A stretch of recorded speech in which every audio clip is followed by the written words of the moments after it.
Senhoras e senhores parlamentares, eu quero iniciar minha fala manifestando aqui a minha solidariedade realmente ao Clube de Regatas Flamengo, às famílias das vítimas, evidentemente, e lamentar esse acidente.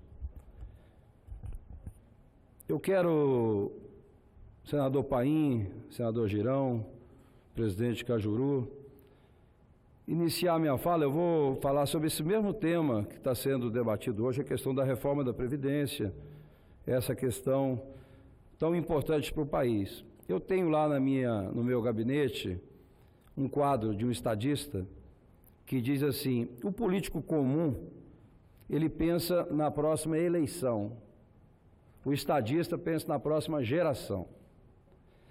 E é pautando nesse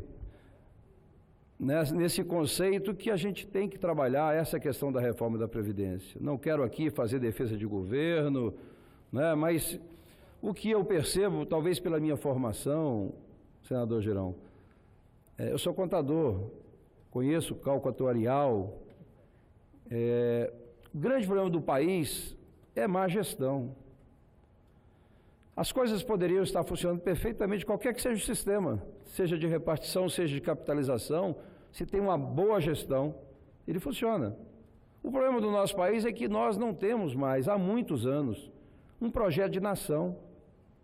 Cada ministério, até pouco tempo, espero que modifique isso, é como se fosse um governo diferente. A educação não fala com a cultura não fala com o esporte, como se fossem governos diferentes. Eu sempre elogiei muito a Receita Federal pela sua capacidade de arrecadação, da competência dos seus servidores. Não sei se posso continuar falando isso, porque a gente se aperfeiçoou demais a capacidade de arrecadação e perdemos a capacidade de controle dos gastos. Há uma distorção completa do sistema. O que eu vejo, senador Cajuru, é que não adianta a gente ficar fazendo reformas pontuais. Ela tem que ser uma reforma global do Estado. Eu acho que a primeira reforma que nós deveríamos aprovar aqui nessa casa, nesse país, é a reforma do Estado. Depois da reforma do Estado é que você vai, então, fazer o pacto federativo, porque as pessoas não moram na União, as pessoas não moram no Estado, as pessoas moram no município. É lá que estão as demandas de saúde, educação, segurança. Nós não podemos concentrar as coisas na União. Até pouco tempo, ainda jovem, se comprava merenda escolar aqui, com licitação aqui em Brasília. Então nós temos que descentralizar. Eu não tenho nenhuma dúvida aqui, o senador Confúcio falou da educação, esse é o motivo de estar na política, a educação, não tem outro motivo para estar aqui. E é óbvio, a gente percebe nas escolas, eu diria quase 70% do funcionamento de uma escola está nas mãos do diretor. Se o diretor é bom, comprometido, e a grande maioria dos nossos professores são comprometidos, ninguém hoje é professor por profissão, porque com certeza a maioria já teriam abandonados, é por vocação. Então a gente precisa descentralizar, tem que dar o poder para a escola. O diretor tem que ter a capacidade e ter instrumentos de fazer a gestão da escola. Então, o nosso país precisa de uma reforma do Estado. Porque, olha, eu quando entrei na área profissional, eu sou contador, sou auditor, professor, eu digo que eu estou senador, como estava deputado. Eu sempre fui muito rigoroso pela minha formação. No meu escritório de contabilidade, eu sempre exigi que os meus clientes pagassem tudo corretamente, que fizessem a coisa perfeita. Aí, quando você chega no Estado e você tem a oportunidade de conhecer, de participar de como é feita a gestão pública dos gastos, a gente fica estarrecido. Gastam o nosso recurso, e eu sei o que é você pagar o salário no 5º dia útil, o que é você pagar o imposto em dia. A gente sabe o sacrifício que é. Agora, quando você percebe que esse recurso é gasto de qualquer jeito e desviado de qualquer forma, você fica revoltado. E é o que eu tenho, por isso que sempre participei das fiscalizações e sempre participei das CPIs. E olha, assaltaram o país, mas não foi assim, propina lá e cá, não, uma coisa organizada, uma quadrilha feita exatamente para saquear os cofres públicos. Claro, basta ver o relatório que está lá, cada detalhe. Você pega a Petrobras, eu participei da CPI do CARF, que é dos recursos da Receita, onde você faz a defesa. Quem está ganhando dinheiro nesse país hoje são os advogados, que me perdoem os advogados. Por quê? Quando se fala aqui da cobrar os inadimplentes, senador Paim, essa grande parte desses devedores, dessa inadimplência, é porque a legislação nossa é mal feita. A legislação dá margem a diversas interpretações. E aí utilizam essa questão da interpretação para ir no judiciário e ficar a vida toda devendo e depois esperar um parcelamento, como sempre acontece.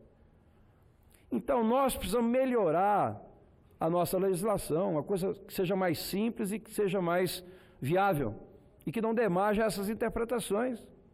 A área tributária, quem mais ganha dinheiro nesse país são os advogados tributários. Por quê? Porque você interpreta do jeito que você quer e vai para a justiça e ganha. Ganha, e aí você entra na CPI da CARF, aí você vê que os conselheiros, óbvio, não posso generalizar, mas na CPI da CARF o que a gente percebe é que há propina, manipulação, interpretação condicionada, não é? Então, temos que rever a legislação. Eu disse ontem sobre a questão da CPI. A CPI hoje, se a gente não mudar a legislação, ela é inócua, não vai a lugar nenhum. Por quê? Porque todos chegam agora e dizem que não falam nada. Ficam silenciosos, já chegam com uma liminar e não falam nada, absolutamente nada. Lógico, a Constituição nós temos que respeitar, ninguém pode se incriminar.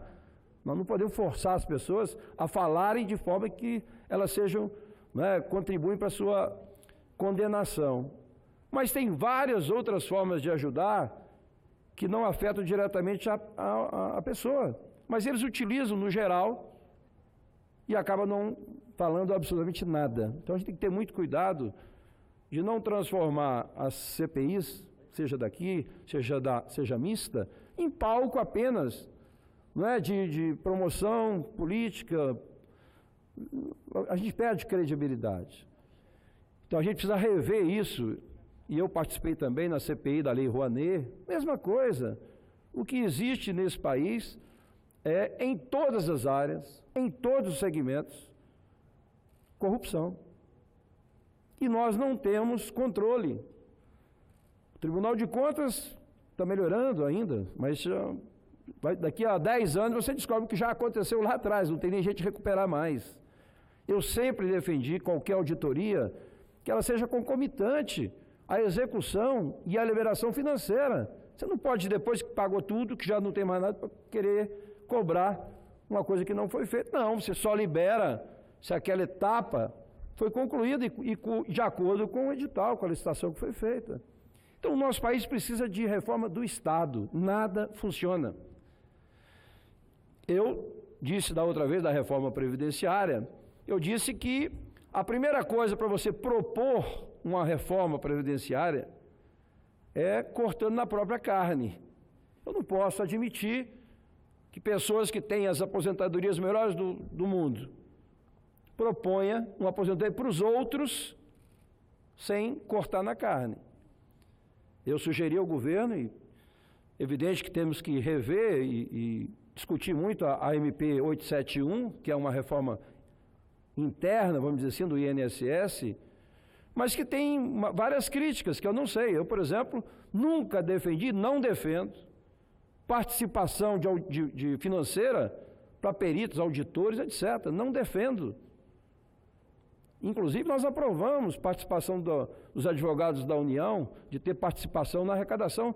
Isso é muito ruim, porque acaba tirando benefícios em função de aumentar a sua remuneração pelo sucesso, né, da diminuição dos encargos ou da aposentadoria. Isso é muito ruim. Então temos que rever isso. Agora, que tem muita coisa errada, muita, no INSS, tem. Porque, para você ter ideia, né, na legislação anterior, você podia requerer, não é, pensão, etc., até 6 anos depois, um negócio maluco. Você tem gente que, salário de maternidade, que está com 8 anos o menino e a coisa está recebendo ainda o salário. Uma coisa, não tem controle. Incentivo fiscal para deficientes físicos virou uma fábrica, né? Daqui a pouco as concessionárias têm lá dando atestado, porque não tem fiscalização nenhuma. Então, a gente tem que fiscalizar. E a gente precisa, de fato, fazer uma reforma do Estado completa, porque aí sim, eu diria assim, sem nenhum erro, que essa questão, quais são os problemas hoje do sistema atual da repartição? É uma coisa muito simples. No Nordeste mais ainda, mas lá em casa são 7 filhos. Eu conheço muitas famílias do Nordeste com 20 filhos, 25 até, já vi. Agora, qual é a família hoje que você tem mais filho do que irmão? Muito difícil. Você não vai encontrar nenhuma família hoje, praticamente, que tem mais filho do que irmão. Por quê? E essa é a preocupação do regime de repartição. É uma delas. É um conflito de geração. Por isso que eu digo, nós não podemos olhar essa matéria da Previdência apenas pensando na próxima eleição. Isso é inadmissível. Nós temos que pensar na próxima geração. Eu estou com a neta agora, fez agora ontem, 2 anos. Sofia, maravilhosa. Como é que ela vai fazer? Ela já está pagando a conta dos aposentados agora. Será que quando ela chegar na idade de 20 anos, como é que vai estar o sistema? Falido. Ou seja, ela vai trabalhar somente e não vai conseguir pagar a minha aposentadoria do avô, da avó. Então, nós já tivemos aqui sistema de capitalização. O problema é esse, é desvio de recursos. Por exemplo, o regime de capitalização, evidentemente que ele rende proporcionalmente às aplicações. Se você aplicar bem, o fundo cresce. Agora, o que aconteceu na CPI, basta olhar também dos fundos de pensões, está todos quebrados. Petros, né, que é da Petrobras, a Previ do Banco do Brasil, a Funserv da Caixa Econômica, quebraram. Por quê? Porque utilizaram os recursos em investimentos podres. E, evidentemente, ganharam propina em cima disso. Então, óbvio que não dá certo. Se você analisar o regime de capitalização, considerando que vai ter uma má gestão, nada vai funcionar. Então, o que falta é questão de gestão. O Brasil tem má gestão em tudo. Como eu disse aqui, hoje, não tenho como botar minha neta numa escola pública. Como vou colocar?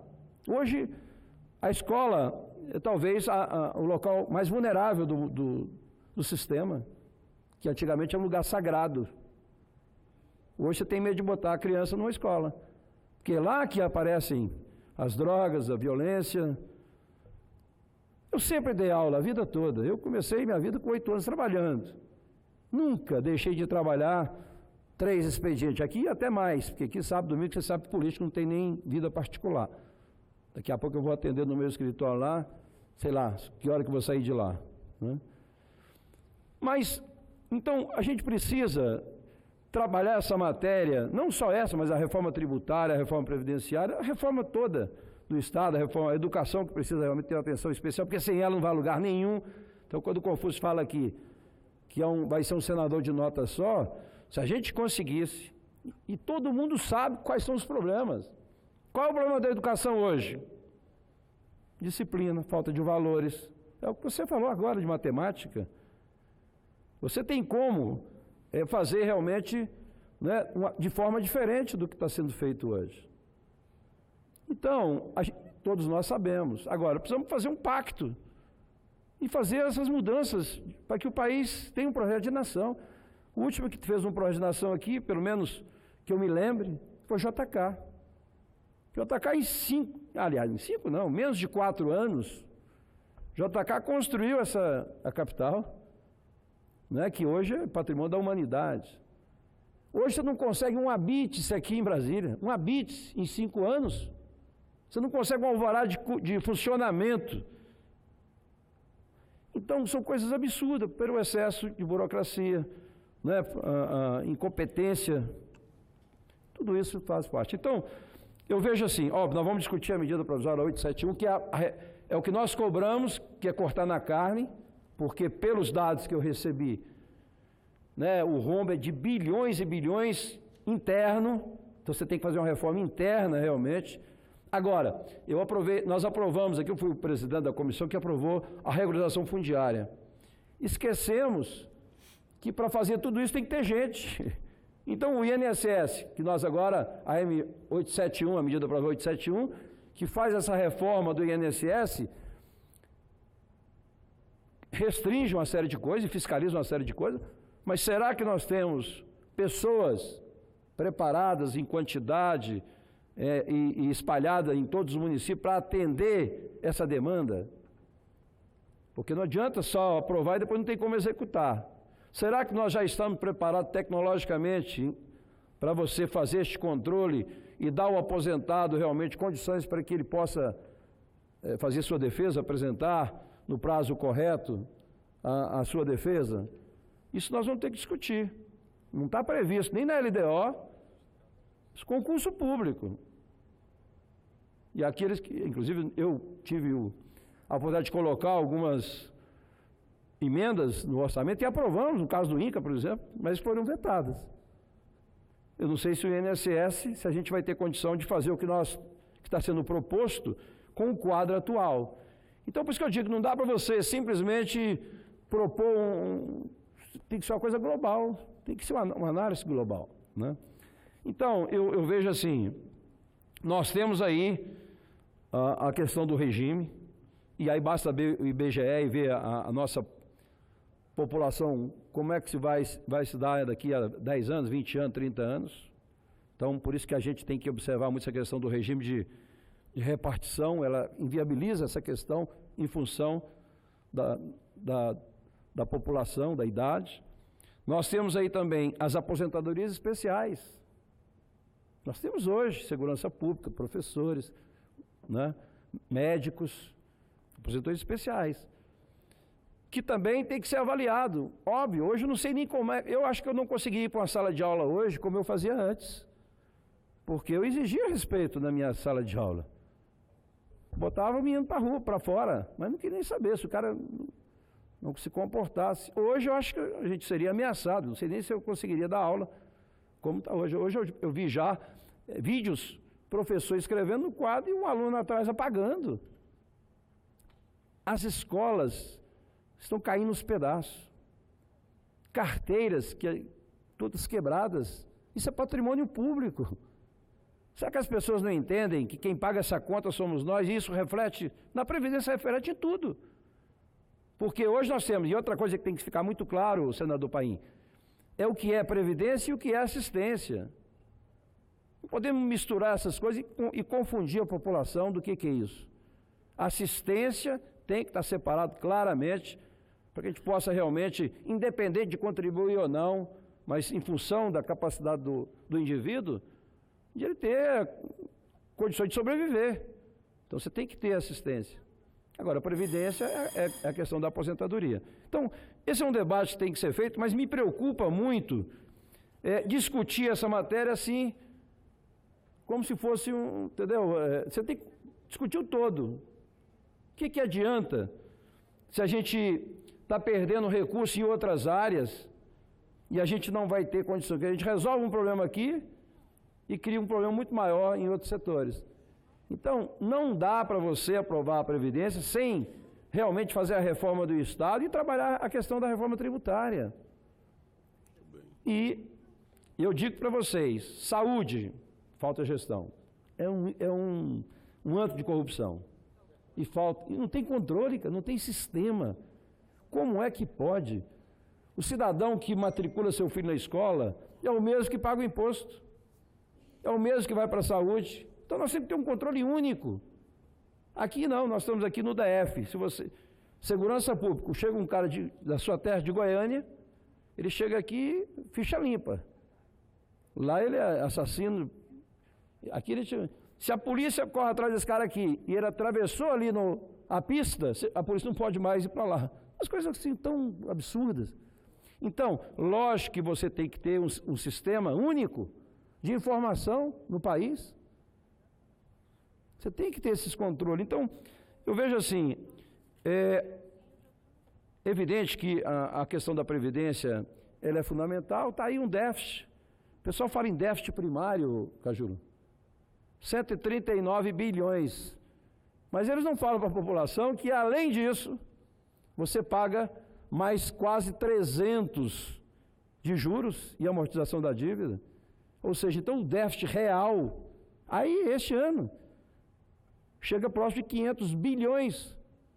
400 bilhões. O que é isso aí? 400 bilhões. É o que você gasta a mais do que você recebe. E isso durante os anos todos vai acumulando. Então, não é possível que nós vamos ficar a vida toda dessa forma. Eu estou muito preocupado com a próxima geração.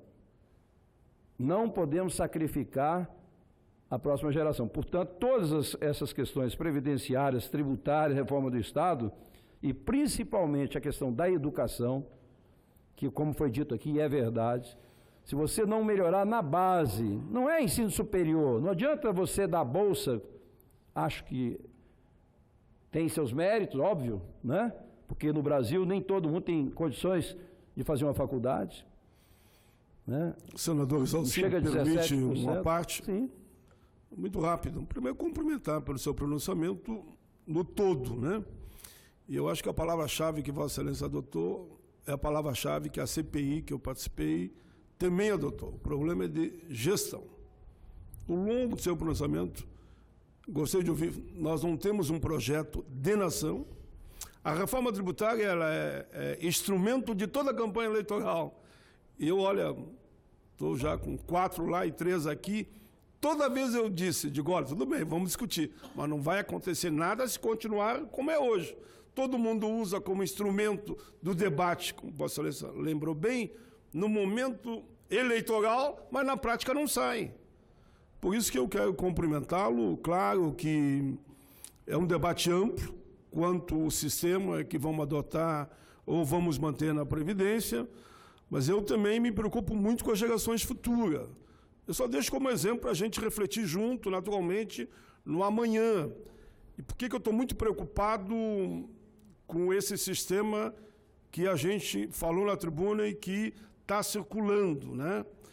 Porque os países que adotaram não deu certo. Então, eu fico preocupado. Foi problema de gestão também? A gente teria que aprofundar o debate, claro que não é o momento. Quer dizer, quero lhe elogiar o conjunto da sua fala, e o eixo foi a palavra gestão.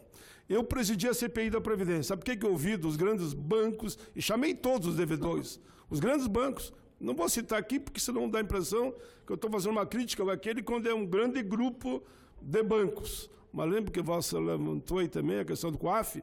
Lá foi aprovado a anistia de 25 bi numa dívida de um banco. Só não vou citar por respeito a esse momento. 25 bi em plena debate da CPI da Previdência e da reforma proposta. Mas quero cumprimentar a Vossa Excelência. Eu entendo que Vossa Excelência abre espaço para um amplo debate sobre todos esses temas que são de interesse do povo brasileiro. Bem, a gente poderia passar aqui amanhã, a tarde toda, falando desses pontos, mas o que eu gostaria de ponderar é o seguinte: não tem almoço de graça. Alguém paga a conta.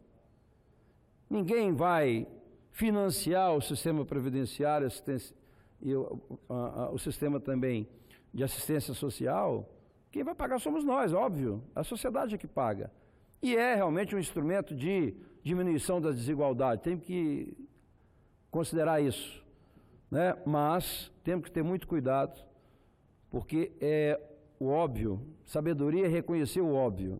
E o óbvio hoje, nós sabemos, é que o Brasil está quebrado e nós temos que fazer um esforço para fazer uma grande reforma, que não é uma reforma pontual. Nós não vamos resolver o problema do Brasil apenas com a reforma previdenciária, por isso que eu estou dizendo, tem que ser uma reforma do Estado. E temos que ter temos, pessoas qualificadas nós temos tecnologia sobrando, não usamos, mas temos, né?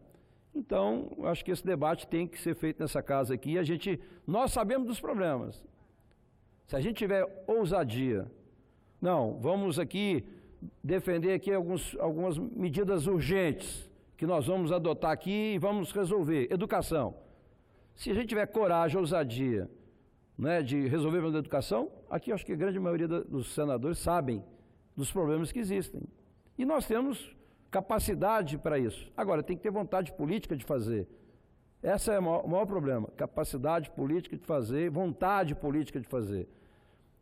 Mesma coisa a segurança, né, e etc. Então, acho importante esse debate, né, nós não podemos radicalizar. Eu fui oposição há muito tempo, o senador Paim sabe disso, na Câmara. Ninguém fez mais oposição, ninguém participou mais de CPI, né, e inclusive do impeachment, do que eu. Tive uma participação ativa. Agora, sempre, eu, por exemplo, participei, era presidente da Frente Parlamentar, espero ser novamente, da Ciência, Tecnologia e Inovação. E era oposição. E nós conseguimos mudar todo o marco regulatório de Ciência e Tecnologia, porque nós contribuímos para isso. Fizemos um acordo, independente da questão partidária. Ciência e Tecnologia está acima dos partidos políticos. Reforma da Previdência, tributária, o país está acima dos nossos interesses individuais ou partidários.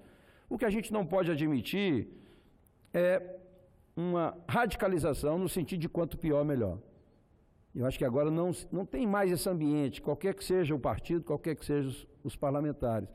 Nós precisamos agora, todos, e por isso é que eu tenho que parabenizar sempre o presidente Davi Alcolumbre, que teve a capacidade que ninguém acreditava naquele momento, que ele seria capaz de unir a bancada. Espero, senador Paim, que o PT também vai ter uma participação pequena na mesa, teve lá a suplência, mas que a gente possa colocar o interesse do país acima de qualquer partido e colocar essa questão como uma questão suprapartidária, como nós fizemos ciência e tecnologia. Nesse aspecto, Vossa Excelência pode contar comigo nessa visão. Ótimo. Então, eu acho que é por aí. E eu acho que o nosso presidente conduziu bem, e eu tenho certeza que com a participação de todos os partidos nós vamos chegar a um bom termo com relação à reforma do Estado, que eu acho que é importante. Senador Exalci, se me permite uma parte. Ontem, no seu pronunciamento aqui, de Vossa Excelência, eu falei da sua determinação. A palavra que me traz à mente agora, né, a partir desse seu pronunciamento, é a coragem. Né? Coragem de enfrentar, de se posicionar pela sua experiência, pelo seu conhecimento adquirido. Você é um contador e uma pessoa que teve a oportunidade de participar, de ir a fundo, de mexer na ferida de algumas CPIs, de algumas tragédias e crimes que nós tivemos aqui no Brasil. Foi citado aí a questão da Previ, da Petros, essa caixa preta tem que ser aberta, né? BNDES. O brasileiro espera que nós façamos isso. Temos que olhar para frente, sempre, mas a gente tem que buscar atrás os responsáveis por nós termos chegado nesse momento tão delicado da nossa nação. É óbvio que a reforma da Previdência é para ontem. Países como o Japão, como tantos outros, já fizeram há décadas, né? E a gente, por estar empurrando isso com a barriga, a gente está colocando as nossas gerações em situação extremamente perigosa, não apenas a Sofia, as Franciscas, as Raimundas, que vão estar no Brasil com tanta possibilidade nesse país tão rico, cheio de oportunidades, mas o futuro deles está ameaçado e vai depender da nossa coragem e de enfrentar esse debate de forma transparente, como o senhor está colocando, né? Eu não vou discutir documento vazado, né? Eu acredito que tem que vir a proposta, né? De documento vazado, Vossa Excelência, presidente Cajuru, já basta aquele documento que tentou ameaçar a nós, aqui parlamentares, para não exibir nosso voto no último final de semana. Então, eu acredito que é o momento de se debruçar, de trabalhar. Vejo que o senhor, pelo conhecimento, né, pela profundidade, é um grande líder, né, um dos grandes líderes para estar à frente dessa reforma que tem que ser de Estado. Eu concordo. O Estado está com tentáculos em áreas que não precisava estar, né? A burocracia nesse país é grande. Para você abrir uma empresa aqui no nosso país, você passa numa média de 2 meses com documentação, com papel para cartório, para lá e para cá.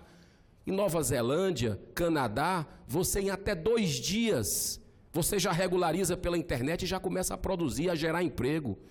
O que o brasileiro está esperando da gente é geração de emprego e renda, e a capacidade do país é grande. Mas a trava está lá. A nossa reforma tributária é para ontem, né? Um trabalhador comum, senador Paim, passa 5 meses por ano trabalhando só para pagar imposto. Cheio de características, é imposto demais, é difícil de entender, a gente tem que simplificar isso, né? Ao mesmo tempo que quem é o maior sócio de um empreendedor, de um dono da padaria, de um pequeno comércio, o maior sócio é o governo. Que só participa dos lucros. Que só participa dos lucros. Então isso não incentiva a produção.